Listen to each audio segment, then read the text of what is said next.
Bueno, nosotros somos el equipo UWU, conformado por Claudia Sánchez, Carlos Salguero, Jonathan Salazar y Laura Molina. Y en esta ocasión vamos a presentar el PBL4. Para este PBL trabajamos con un circuito rectificador. Este es un tipo de circuito que permite el paso de cierto ángulo de conducción de una señal de corriente alterna. Y dependiendo del número de diodos que utilicen, se clasifican en rectificador de media onda, que utiliza únicamente un diodo, o un rectificador de onda completa, en el cual se pueden utilizar 2 o 4 diodos. Bueno, empezando con el rectificador de media onda. Este tipo de rectificador se utiliza para eliminar ya sea el semiciclo positivo o negativo de una onda, dependiendo de cómo esté colocado el diodo en el circuito. En el caso de la imagen, tenemos a un diodo que está eliminando el semiciclo negativo de la onda. Y esto se debe a que cuando el diodo está polarizado de manera directa, va a permitir el paso de corriente. Sin embargo, cuando está polarizado de manera inversa, va a actuar como un circuito abierto y no va a permitir el paso de corriente, por lo tanto está eliminando esa parte de la onda. En el caso de este PBL usamos este circuito, el cual tiene dos diodos conectados en paralelo. Uno de ellos está conectado a una fuente de voltaje en serie, y esto va a hacer que durante el semiciclo positivo el diodo que está conectado con la fuente de voltaje se va a polarizar y va a rectificar la señal. Y cuando se esté en el semiciclo negativo, el diodo que está, digamos, invertido, que está en esta zona, el diodo D4, se va a polarizar, rectificando este semiciclo de la señal. Un rectificador permite el ángulo de conexión para una señal alterna. El rectificador debe estar conectado entre dos bloques, como podemos ver. Y ese mismo rectificador hace que rectifique la corriente. Después tenemos lo que es el análisis de circuitos, que es el diodo 1 y el diodo 2, que va a tener un voltaje de entrada, en diodo 1 una resistencia, en el diodo 2 va a estar el voltaje de entrada, una resistencia, pero el diodo inverso. Vamos a analizar lo que son tres casos. El primer caso es cuando el diodo 1 está encendido y el diodo 2 está apagado. Cuando el diodo 1 está encendido, es porque se enciende porque al momento que se aumenta el voltaje está por arriba del voltaje de encendido del diodo, que en este caso es 0.5. En el caso 2, como está en inversa, no habrá corriente, por lo que el voltaje en la salida será 0. Aquí lo podemos ver más claramente con nuestras ecuaciones.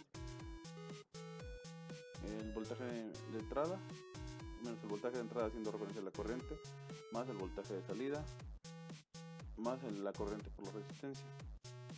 Y haciendo el análisis, tenemos una corriente de 500 y un voltaje en la salida de 500 milivoltios. Y en el diodo 2, como no hay corriente, pues el voltaje también es 0. En el caso 2, donde tenemos a nuestro diodo 1 apagado y el diodo 2 encendido, que es de esta forma es viceversa. Cuando el voltaje es menor al voltaje de encendido, el diodo se abre por consecuente y no hay corriente. Y en el diodo 2, como la corriente va al contrario, pues obtenemos lo que son 500 microamperios, y haciendo referencia a la corriente, pues vamos a tener un voltaje de menos 500 milivoltios. En el caso 3 es el caso cuando ya están ambos, el diodo 1 y el diodo 2 en el circuito, y el voltaje 1 y el voltaje 2, pero en el voltaje de la entrada, están entre 0.5 y menos 0.5, lo que a este caso se le conoce como zona muerta, ya que tanto el diodo 1 como el diodo 2 no están encendidos. Y finalmente existen estas topologías en el dominio del tiempo, que es el del diodo 1, del diodo 2 y de ambos, que la señal roja significa la entrada del voltaje, la verde la salida y la más pequeña que es la naranja la corriente. En el diodo 2 es cuando está encendido y es en la parte negativa, y cuando son ambos que pues completan el ciclo, que es tanto en la parte negativa como en la parte positiva. Posteriormente, en las gráficas de abajo tenemos la función de transferencia. En la pendiente que está hacia arriba, en el lado positivo, es cuando el voltaje de encendido es arriba del punto 5, y en la siguiente es cuando el voltaje de encendido es menor al punto 5, y en la donde están ambos está tanto como la pendiente arriba y abajo, que quiere decir están prendidos los dos, pero también en medio existe una zona muerta. Bueno, a continuación tenemos el circuito de un rectificador en multisim.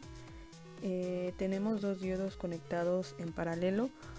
Uno de ellos cuenta con una fuente de voltaje en serie y a la salida tenemos una resistencia de 1 kilo ohm. En nuestro generador de funciones lo configuramos para tener una señal de entrada triangular con una frecuencia de 1 kHz y una amplitud de 2 volts pico pico. Bueno, al correr nuestro programa, con la ayuda de nuestro osciloscopio podremos ver el comportamiento del voltaje de entrada comparado con el voltaje de salida en el dominio del tiempo, donde más adelante se explicará su comportamiento, al igual de que podemos ver su función de transferencia. Bueno, ahora en el caso de LTSpice tenemos el siguiente circuito, igual de un rectificador, y realizaremos un análisis transitorio. Para la señal de entrada tenemos una señal senoidal con una amplitud de 1 volt y una frecuencia de 100 Hz.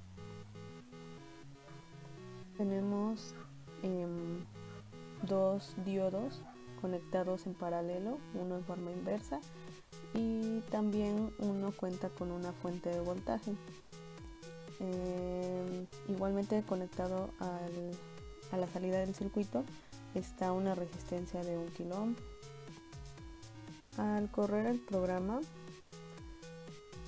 nos da la siguiente gráfica, analizando el voltaje de salida y el voltaje de entrada.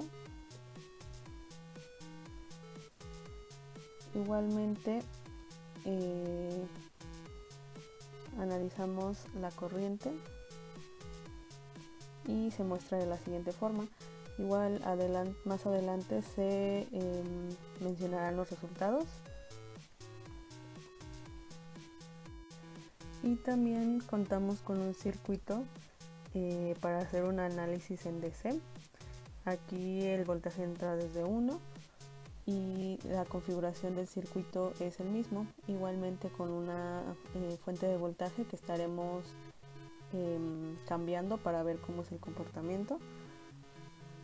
Y aquí al simularlo podemos ver la función de transferencia de nuestro circuito. Bueno, para explicar la parte de las gráficas, pues nos vamos al multisim y pues tomamos los voltajes de entrada. El voltaje de entrada sería el que lo muestra con la gráfica azul rey.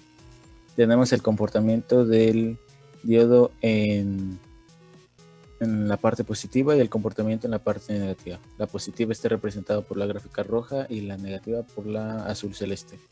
Como podemos ver en la gráfica, el comportamiento del diodo en la parte positiva pues es similar a la de la señal de entrada, solo que después en la parte donde hace el cambio de la señal positiva a negativa se queda en cero. Así mismo ocurre con la parte negativa. Cuando pasa de la parte positiva a negativa se activa y el voltaje deja de ser cero. Ahora tomaremos el voltaje de la resistencia, que sería este. Como podemos observar, es una señal, es la señal que se juntan del diodo positivo y el diodo, bueno, del diodo en la parte positiva y el diodo en la parte negativa, y nos queda esta gráfica. La parte que está en el centro es una zona muerta. Como ya habían mencionado, hay una parte en donde los diodos se quedan en una zona muerta. Y en la gráfica que podemos ver del lado izquierdo es la gráfica de la corriente. Aquí, como podemos ver, igual se representa una zona muerta. Y como podemos ver, hay un cambio que donde viene la corriente negativa se vuelve cero, y hay otro cambio de la parte positiva. Ahí es cuando cuando pasa la corriente a través del diodo negativo, que es esta parte, y cuando pasa corriente en el diodo positivo, que es esta parte.